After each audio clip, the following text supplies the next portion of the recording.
everyone, welcome back to Kayura and Mal Gaming, where we are documenting our journey of my fiance trying to turn me into a gamer and anything else we feel like talking about. For those new here, I'm Kira, the newbie to the gaming multiverse. And I am Mal'Ganis, the overseasoned, overcooked veteran. So, just hit level 50 in World of Warcraft Season of Discovery, so I'm done with Phase 3 and like 18-ish, 24-ish. No, it's been longer than that. It's been what?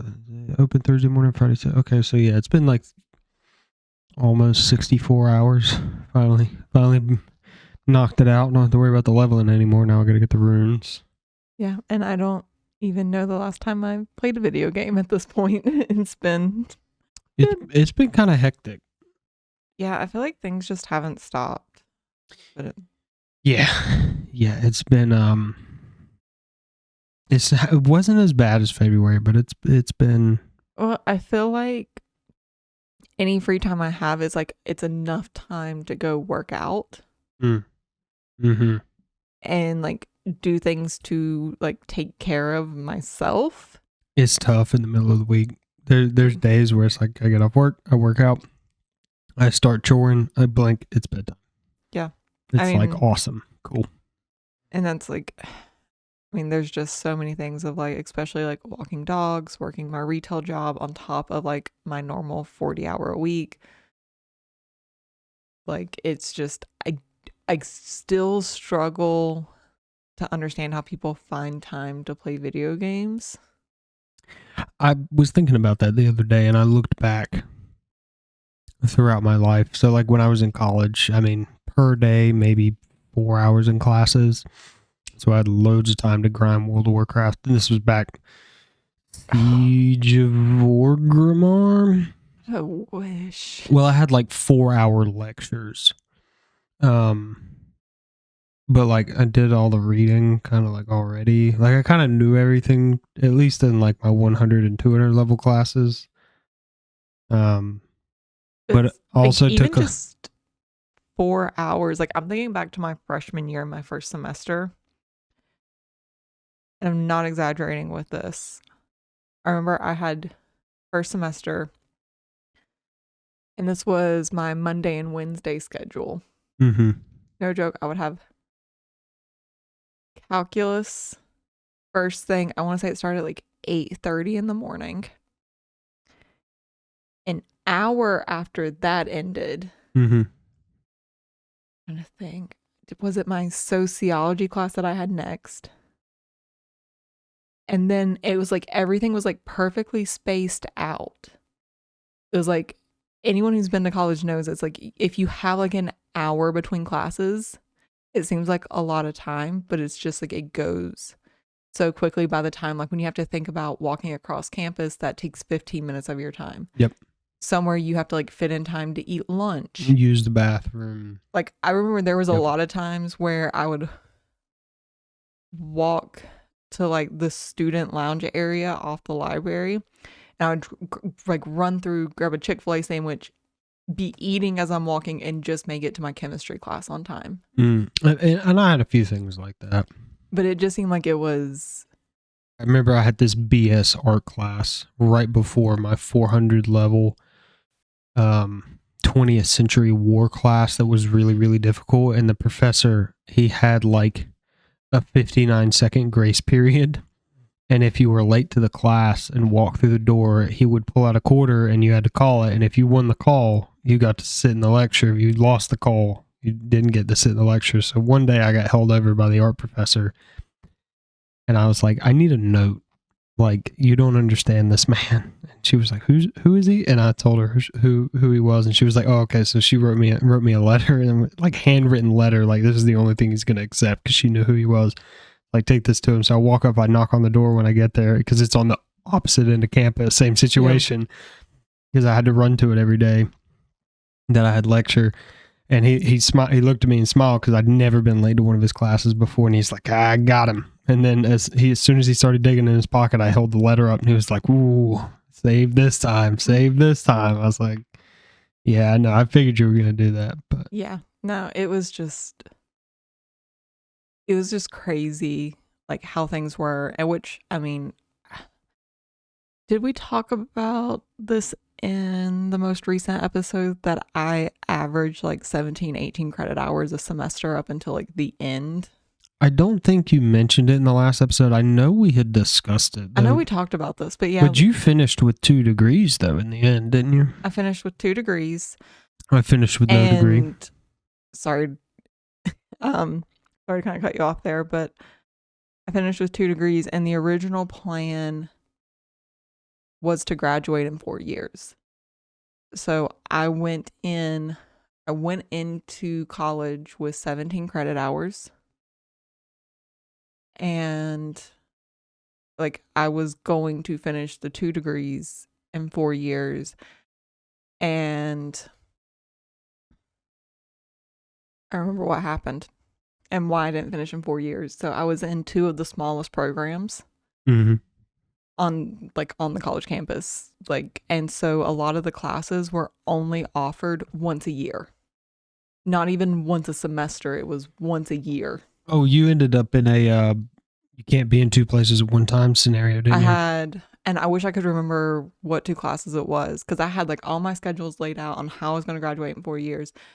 And one of my semesters, the 2 of the classes that were only offered once a year were offered at the exact same time. And I had to do 5 years. I almost had to do 5.5. And because what happened, my quantum physics 2 was offered at the exact same time as senior design, and senior design was a year-long class. So and quantum physics 2 was only offered in the fall semester. But in the fall semester, I had to be in senior design to also have it the next semester. Right. And they were so strict with senior design and attendance with that. Like, I remember, so I went through a phase towards the end of college where my menstrual cycle would make me physically sick. And I'm talking like throwing up sick. And like that happened, and I felt so bad. Like I'd have a migraine, I'd be cramping, I would be feeling like I'm about to throw up. Sometimes I would throw up. And I remember like messaging the professor and being like, I am sick. I cannot come. I'm not going to be able to make it to class today. And his response was, you need to go to student health and get a doctor's note. Well, I'm not sick. I'm not contagious. I knew what the problem was. Like, if I go to student health, they can't do anything for me. Right. I'm going to spend more time sitting at student health than I am going to be sitting in the lecture. Right. So I ended up going to class, and I remember my teammates in senior design, because I was the only female on the team, they just like sat there and stared at me with like pity eyes. And it was just like so embarrassing, because it's like, I don't know if they knew why I felt so bad or if they thought I was contagious or what, but it's like hard, like when I'm the only female in the class. Right. Yeah. Nobody understands. Yeah. You feel like nobody understands, and it's just like you feel terrible. And it's hard because like I remember just like waiting. I was, I think, 2 weeks away from my OBGYN appointment because health insurance, I only have 1 checkup a year. Yeah. And I was just like, oh, gotta love health insurance. Just waiting like 2 weeks out. But that was kind of what a pain that class was. So I couldn't miss class. I had to be there, even though it was the most boring lectures ever. But luckily, quantum, me and another student were in the same predicament. And so they said, okay, you don't have to come to class. You have to take all the tests. You have to do all the homework. Sad. I should have failed that class. That's actually the reason we met, though. Well, this is also true. The quantum physics too, because I failed the final. And that's how you ended up at the New Year's party. Yeah. And when I said I got an 8 on the final, it was so bad. My professor sent me an email asking if he could call me on my cell phone. So I sent him my cell phone number and we had an entire conversation because he had taught, it was the same professor I had for Quantum 1. And if I'm not mistaken, I got a B in Quantum 1. So for me to go and just like make an 8 on a final and just fail the class. And he even like out of pity was just like, we have a few options. He was just like, I can justify giving you a D. Don't know how he could justify that, but he's like, I could justify giving you a D. And I was actually in a place where that was going to allow me to pass. Because the physics department allowed 1D. You could have 1D. He did not know I had not used my D yet. So I could have like taken the D and passed, but he also gave me the opportunity to like redo the exam. Because part of it was, I was so nervous because I knew like I had learned this on my own. I wasn't understanding a lot of it. Like I was completely alone in this class. And to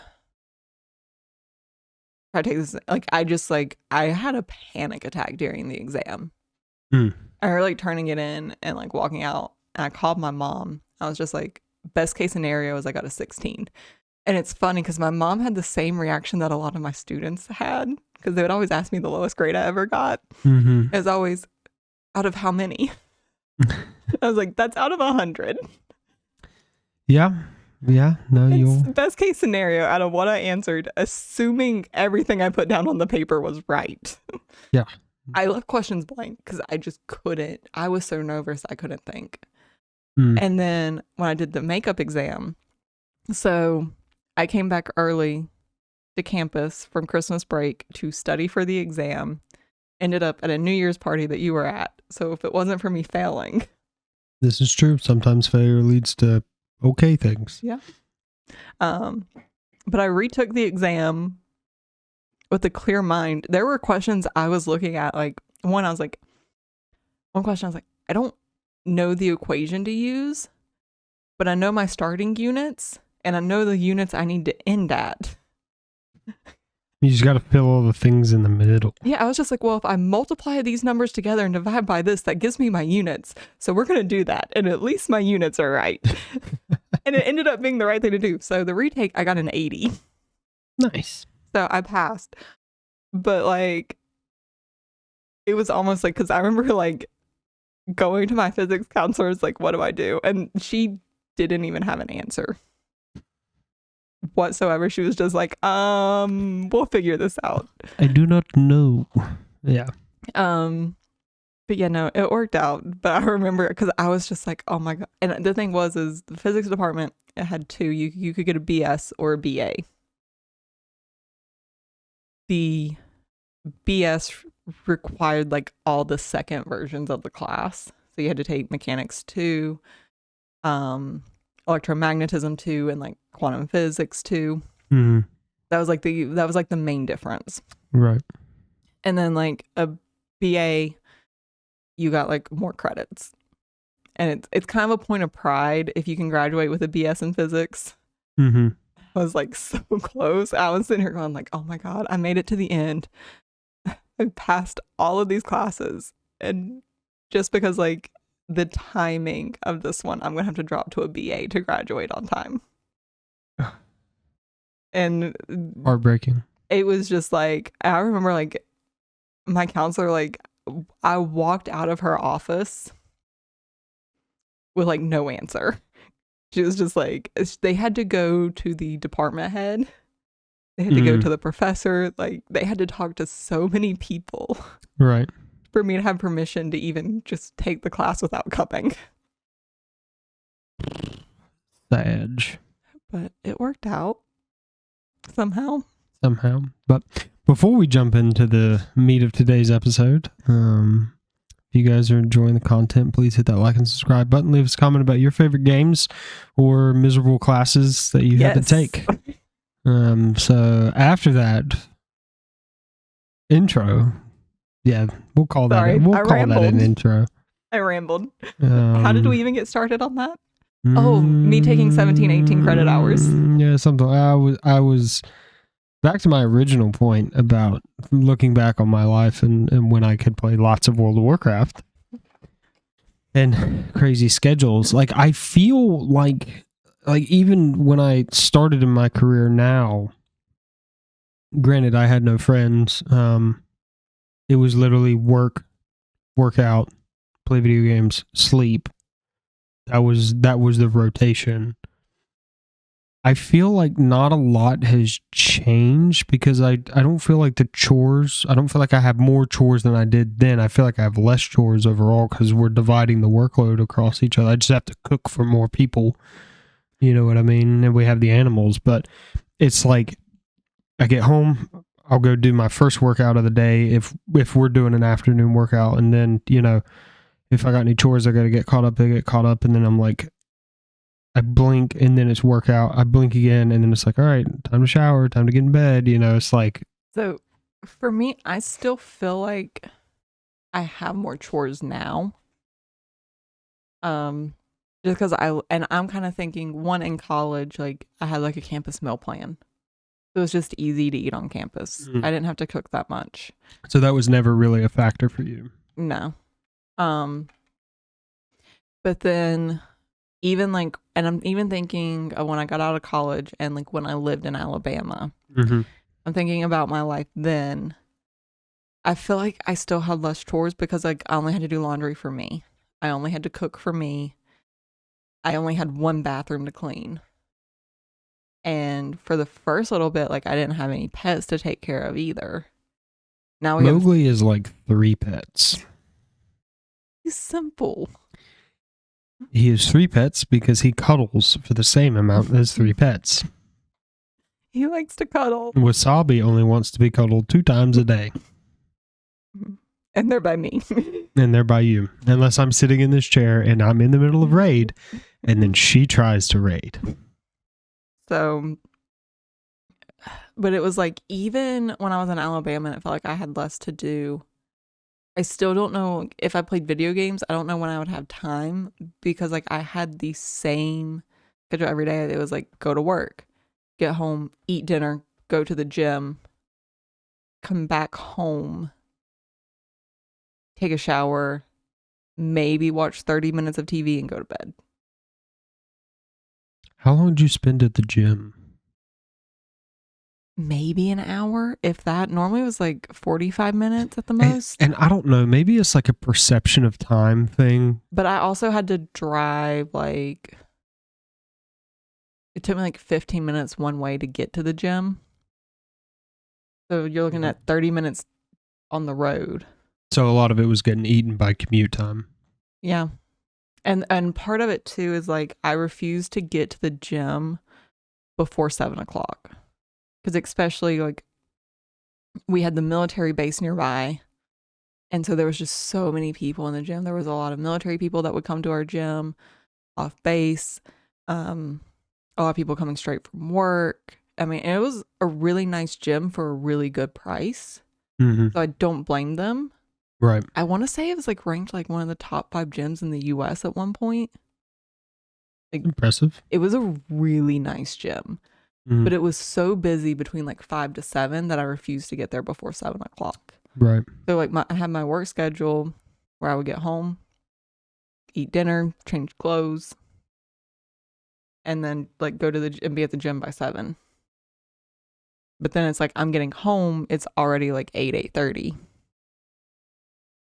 It's really frustrating for me because I have allocated time within, like, by my office. Like, you will work out during this time. And I use that time specifically. It's basically paid workout time. And I still feel like I don't have enough time. Oh, and imagine how I feel when I don't even get those hours. Like, right. I have to do it outside my 40 hours of work. Right. It's frustrating. And it's tough because, like, no offense to you, I I have to do 2 a day. So like days that we work out together, I have to work out and then I have to work out with you because my workouts with you are typically not to a high enough level of intensity. I mean, you don't have to work out with No, me. but I enjoy working out with you, and I know you enjoy working out Yeah, together. I would say this with our gym, and this is a mental thing. I know, 100%. I would not have the courage to go there by myself. 110%. I understand. I was scared the first time I walked into that gym because all the dudes in there are like, you know, they're split between like their training mentality is split between rock climbing and I wouldn't say powerlifting, but like really like strength orientated. They're not there to look good. They're there to perform good. And it's just, they're animals. They're just animals. And it's like, God dang, man. And they all look good too. And I know I've told you about this before, but me and my friend in Alabama that I worked out with, the gym was massive. I mean, absolutely massive. They had like a cardio movie theater. Bougie.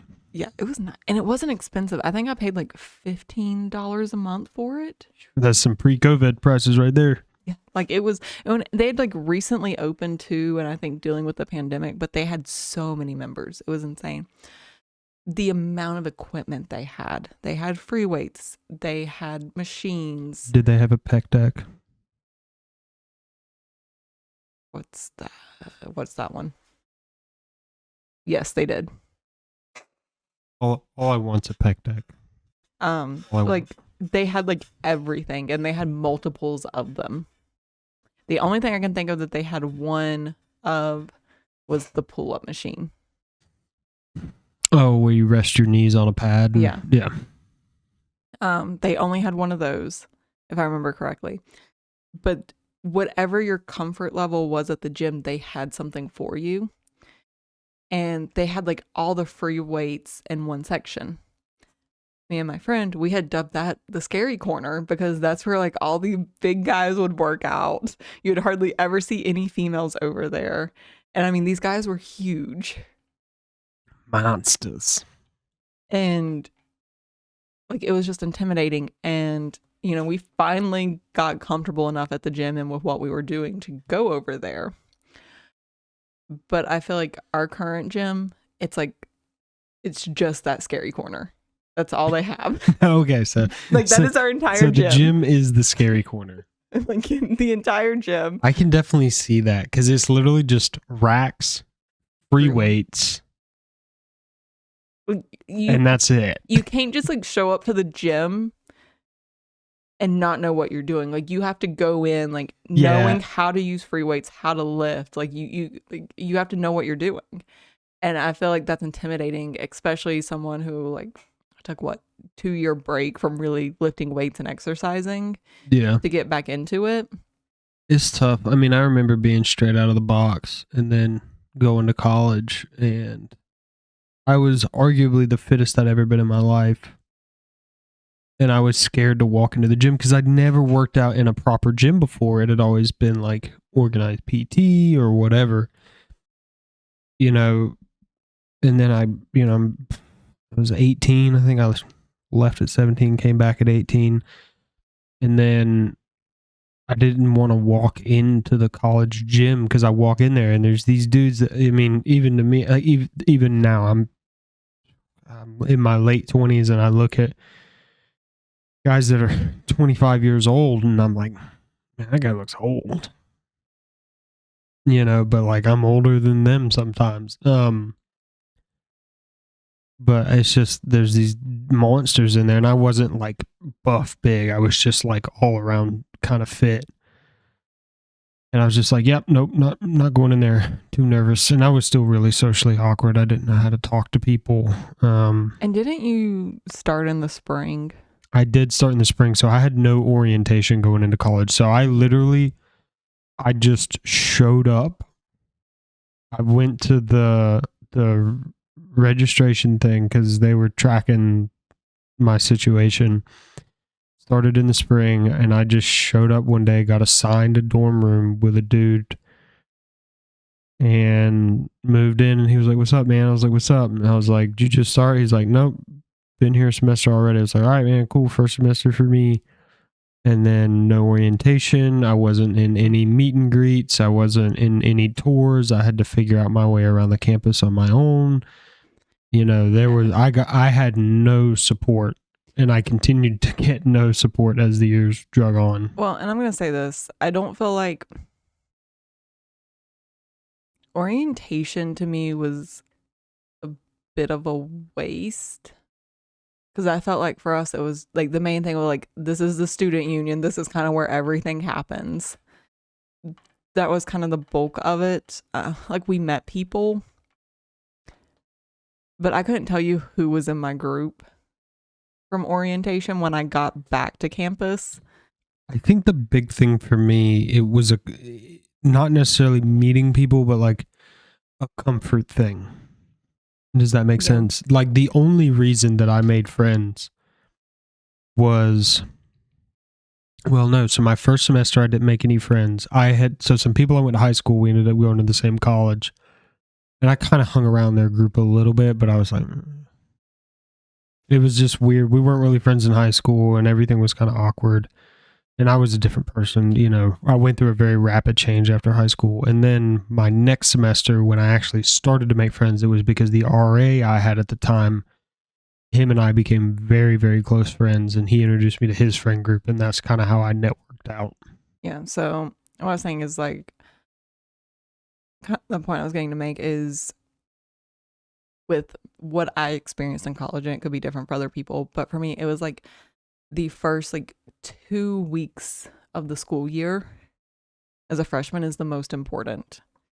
That is when your freshmen get there like a week before classes start, at least sometimes a week and a half before. And so like there's nothing going on. You have time to figure things out. That's when you learn the campus. Yeah, I didn't get that. I showed up the Sunday before classes started. Yeah. I had like several days to get situated. People didn't know anybody. And so they were like, I remember like just sitting in the hallway of our like suite, and all of us like talking and getting to know each other. Right. Because like we didn't know people. We didn't know what else to do. And I feel like those are like the biggest connections. Mm-hmm. And this is where, and of course you have to learn it the hard way, where they say to like, don't go to college in a relationship. This is a fact. I also did that as well, and it did not end well. Yeah, so for me, it hindered me trying to meet people because I went into college in a relationship. He was still back home. She was back home. And like people would be like trying to go do things, and he would be like trying to call me and talk to me, and and you got a text like every 30 seconds. Yep. Yeah. And it's just like, unless they're like at the campus with you. Yep. It's a lot. Or like if they're both, you could probably make it work if you're both going to university because you're both doing the same thing. You're both trying to meet people. But if someone's back home, like it's just not. Well, and a lot of it, in my experience, she was still a senior in high school. I was a freshman in college. And I went through such a rapid change after I graduated. She's still, from a mental standpoint, even though females mentally develop faster than males, her perspective was still as a kid living at mom and dad's house, and I had effectively been thrown out. Yeah. It was just me and my Chevy Tahoe against the world at that point. Yeah, like, well, and part of it too is like the schedule is so different.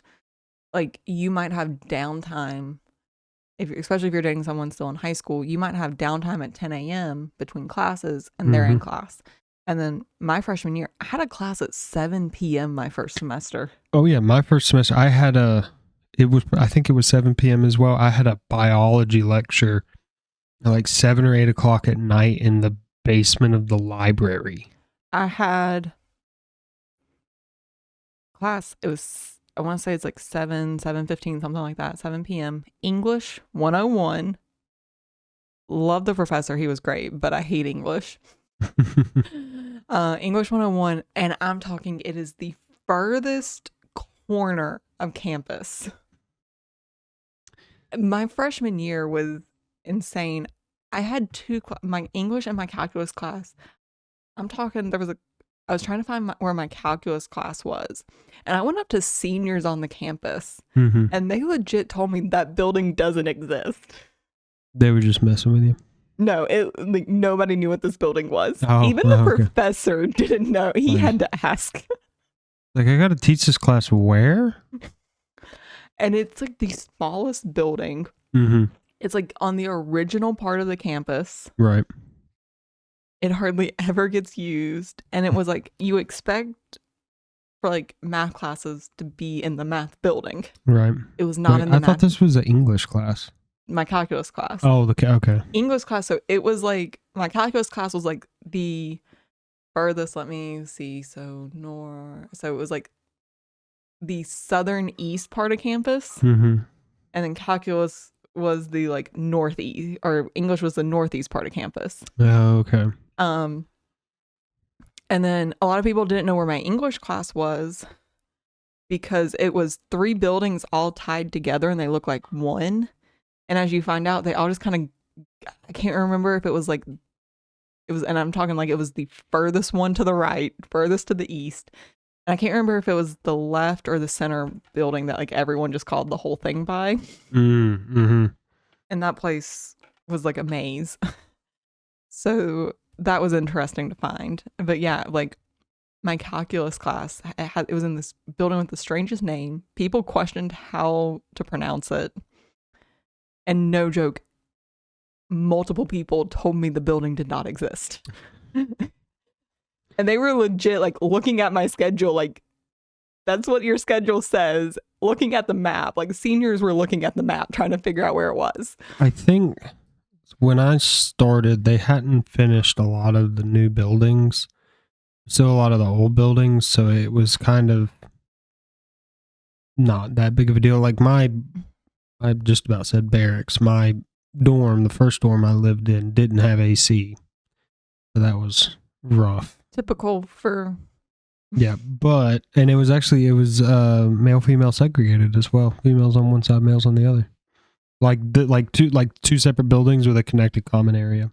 Interesting. So my university had a lot of suite style, so there'd be like a big hallway and then there'd be smaller hallways off of that with rooms. And so those were like, each suite was gender specific. Mine were like straight up old school barracks, 2 dudes to a room, and then there was a latrine with showers on either end of the hallway. Those were like some of the oldest dorm rooms. I want to say there was maybe like 2 or 3 of those.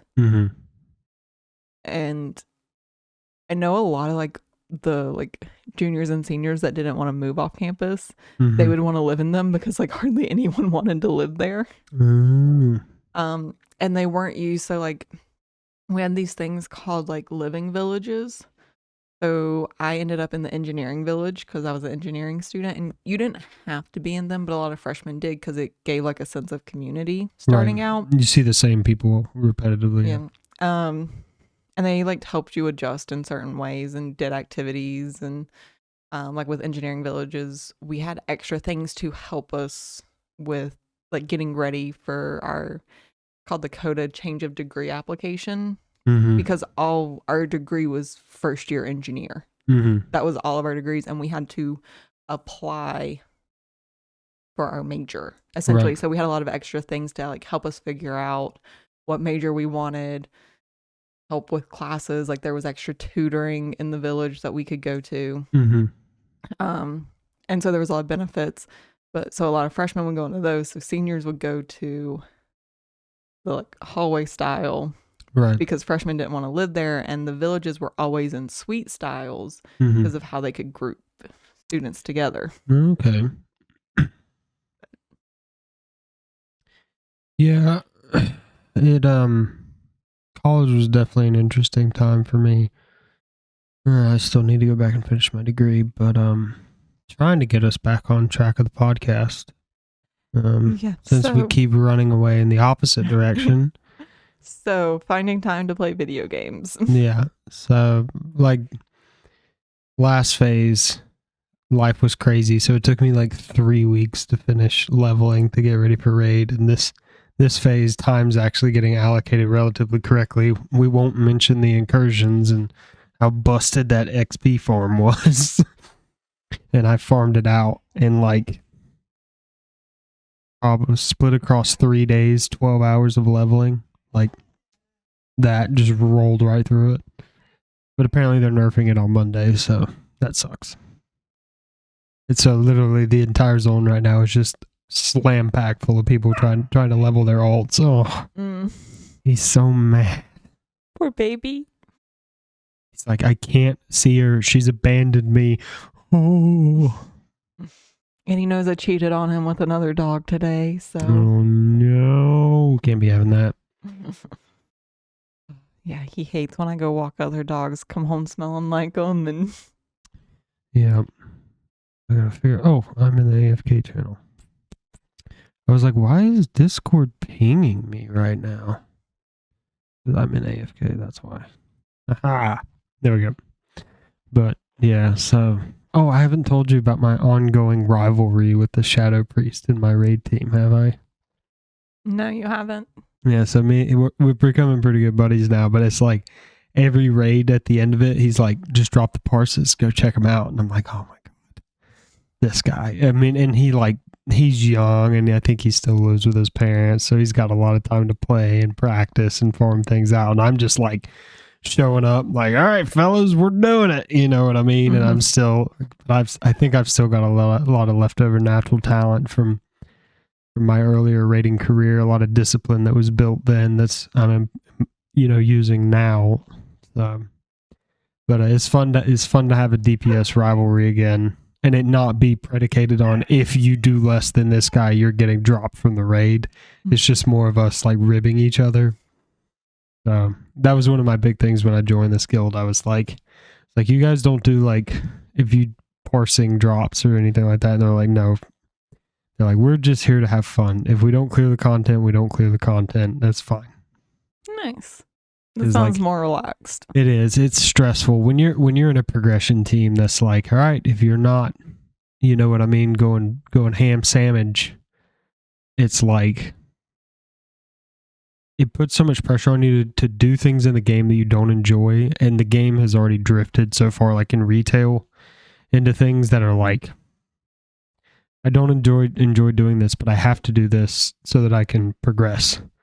And I hate that. I hate that feeling. I feel like it is pushing people to prioritize video games and to essentially stop living life. Yep. I mean, and that's what I told him too when he was like, because our last raid in Nomer was Friday. I think we hit it one more time before level unlock, but we hit it again right after to get some people some quick, easy levels. And he was like 5 levels above me, but I was still trailing him most of the time in DPS. And he was like, how about them numbers, Mal? And I was like, dude, I got 2 jobs, pets, a fiance. You know, I got to work out. I got chores to do. You know, I can't just sit and grind all day, every day. You know, don't get me wrong. There's times, and I feel better grinding in World of Warcraft than I do like sitting and doom scrolling TikTok or doom scrolling YouTube shorts or just watching YouTube videos over and over again, or, you know, just going from one to the next to the next to the next. Like, I feel more accomplished. I feel like I exercised my brain and my problem solving capacity.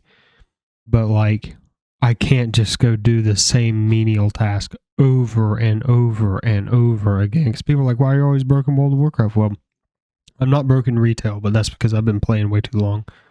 But like in classic, season of Discovery, today's the first day I've had over 100 gold at once, and there's other guys out there that already have thousands of gold, and I'm like, I'm not grinding for the gold. What am I gonna do with it? I don't need it, you know.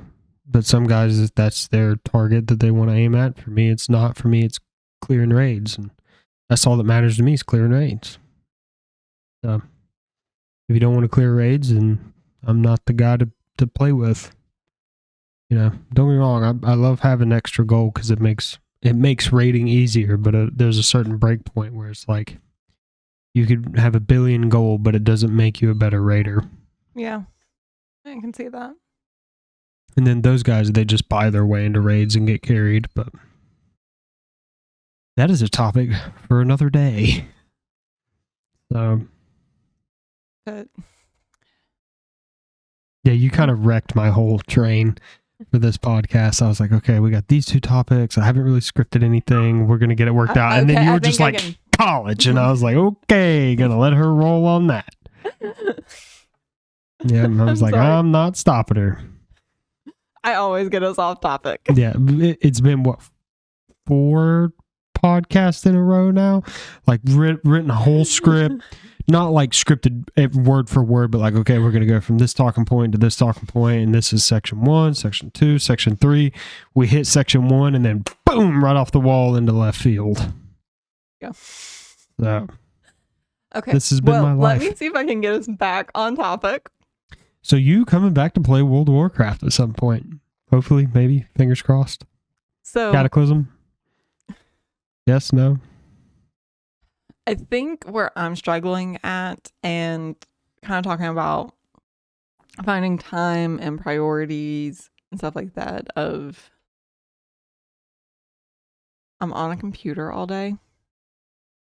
Same. And for the most, like, there are days where I've had days at work where I don't talk to anybody. Same. But you're an introvert. This is also true. I'm an extrovert. So like when I leave work and I haven't talked to anyone, I just feel completely drained. People drain my battery. Being alone like that drains my battery. Being alone charges my battery. There's been a few times where I've messaged someone where I could have like messaged them my question, but I need to talk to someone just for my own mental. Oh, so you Teams call them? I'll like message them and be like, hey, do you have a minute for a phone call? I have a couple of quick questions. Just because I need that to You're desperate to hear another human's voice. I need a conversation. Because like I'll just be like, and I'm talking like my work will be going downhill and I'll just be like staring at my computer like getting nothing done because I'm so drained. Mowgli is such a sad boy right now. He's like, I can hear her. She's right there. Poor baby. But it's just like I'm by myself. So like my job, just the nature of my job drains my energy. Mm-hmm. And then coming home, like getting on a computer is kind of the last thing I want to do, especially when I have no community to play with. I have no one to interact with. So much community. It's an unimaginable amount of community. But it's like I haven't seen that in any of it that I played. Like I've been completely on my own. Because you haven't talked to anybody. You have. How do I talk to people? You click on them, right click, whisper, and be like, "Hey, you, can I join your group?" Or you don't even have to. You never told me this. Or because you never let me get to the point where you needed to talk to somebody. I will say retail makes it really hard to do that, but like in classic season of Discovery, and then he's so mad right now. And then if we let him in, he tries to climb on the desk. Yeah, we need a setup where he can just like sit in my lap. Do you want to try and let him in real quick? Let's see how he does. You may need to just like lower your chair and then pull your mic down with you. This is going to be great.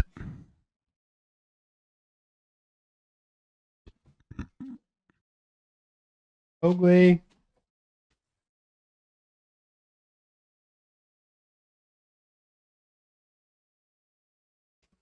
Well, we're having a quick break. If I just sit here and massage his ears, do you think he'll calm down?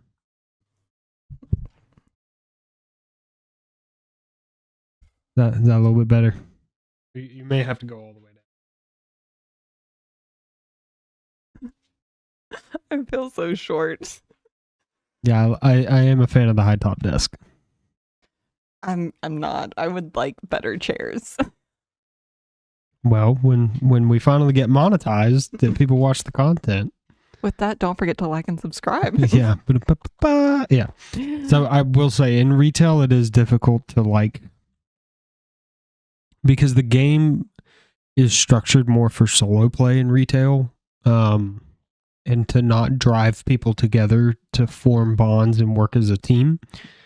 Classic Season of Discovery, Wrath was the transition away from a lot of that, and then Cataclysm. But I think with a lot of, even with the Wrath and Classic era servers coming, you really, like, people will just talk to you. Like I'll be standing somewhere of like today was a prime example. I was at the Incursion and some dude just walked up to me in like just in normal speak, like he didn't direct whisper me or say in general chat or anything. He just /say.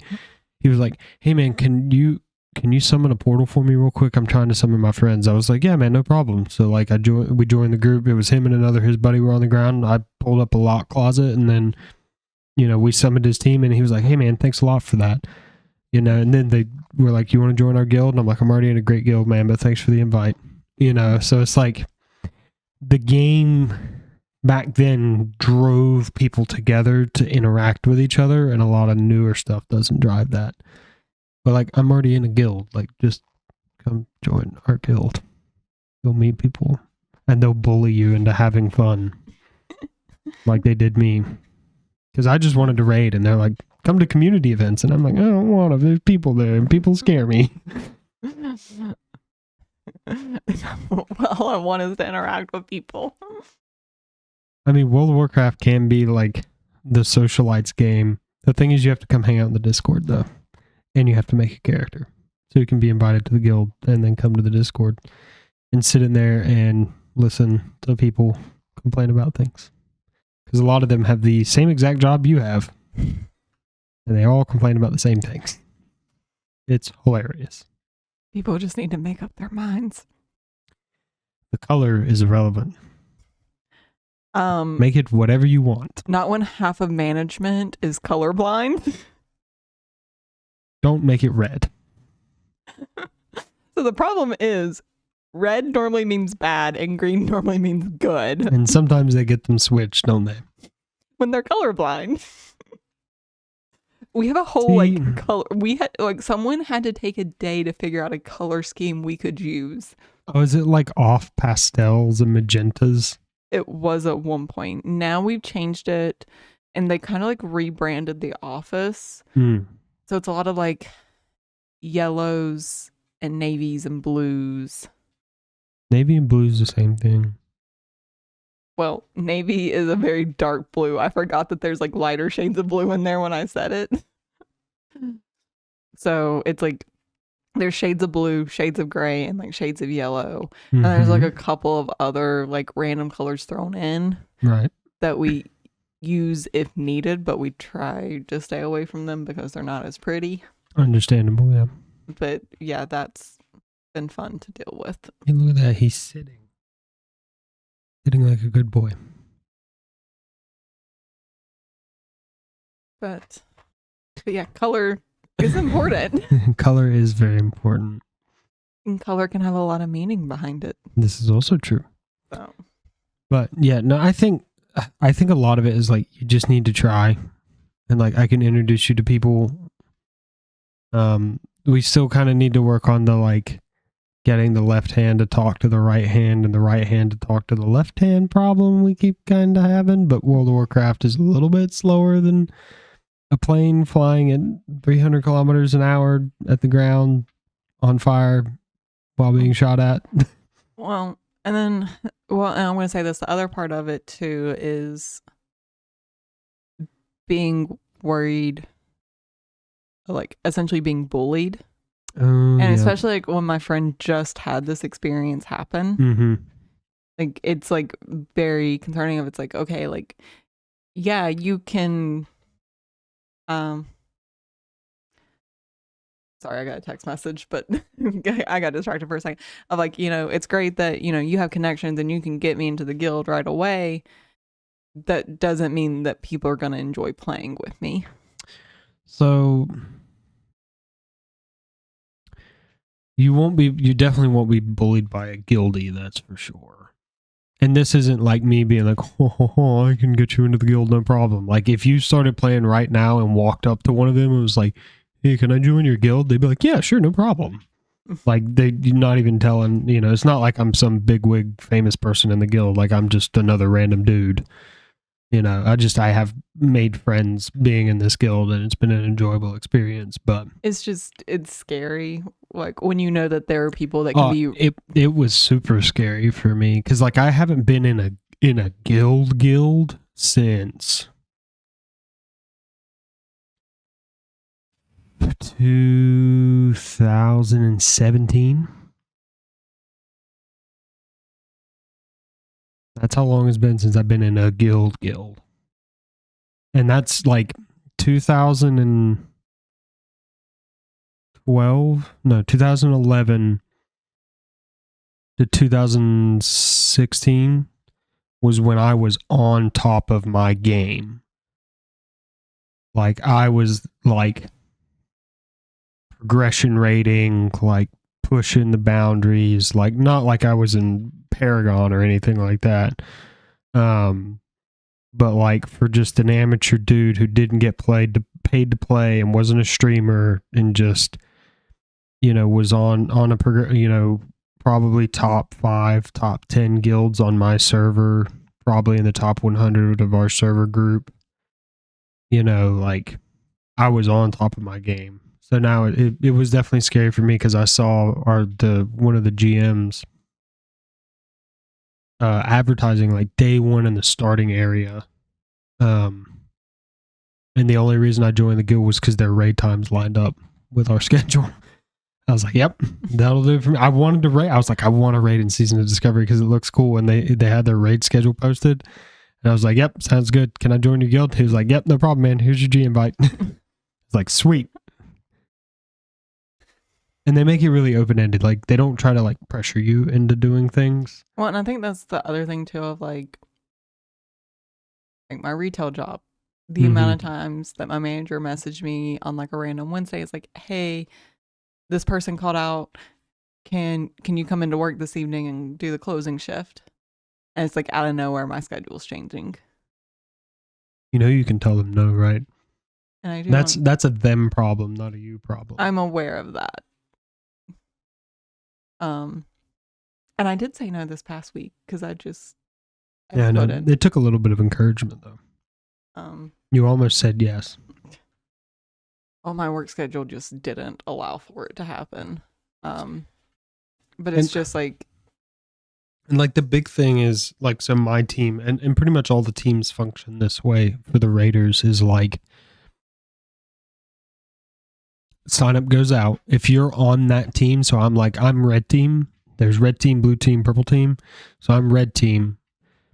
So I will always have priority for the red team sign up. So if I sign up for it and I'm the last person out of 40 people to sign up for it, I'm still getting into the group. If I'm allowed to sign up for blue team, but I don't have priority in blue team. But also, if like there's been a couple of raids where the sign up went out and I just went, I will be absent for this raid. So we had stuff to do. So I was like, I'll be absent for the raid. And it's not a problem. It's not a drama. I'm not getting yelled at. It's just like, all right, he's accounted for. He'll be absent. No problem. We didn't have these tools when I started. We had Ventrilo and what was it? TeamSpeak. Back when you had to use Skype to raid. Yeah, I heard the old TeamSpeak Q sound one time, and I was like, oh god, it like gave me like PTSD for a second. I was like, oh, that was wild. So we're gonna have to pause the podcast. Why is that? He needs to go OUT. Oh, is he dying? Yeah, that's why he's been whining so bad. Oh, okay. This is like we lay down for bed and then he immediately needs to go out. Yeah, well, I'm gonna say that he's only been out twice today that I know of, unless you took him out while I was dog walking. No, I did not. So he's only been out twice today. Okay. Well, actually, do you just want to call it here for the night? Or you want to keep going? Okay. All right. So we're gonna wrap it up here. Yep. Thank you so much for coming and hanging out with us. We hope you enjoy the content because we love making it for you. Yeah. Sorry. You have a part there. It's been rehearsed and written down. I'm sorry. My brain just... Can you redo that? Hold up. Cut. Recock. Do it again. Thank you so much for coming and hanging out with us. We hope you enjoyed the content because we love making it for you. If you made it this far in the video, thank you so much. We love having you guys, and we hope you enjoyed it. Peace. Bye. You whip up my appetite. Don't leave me here high and dry.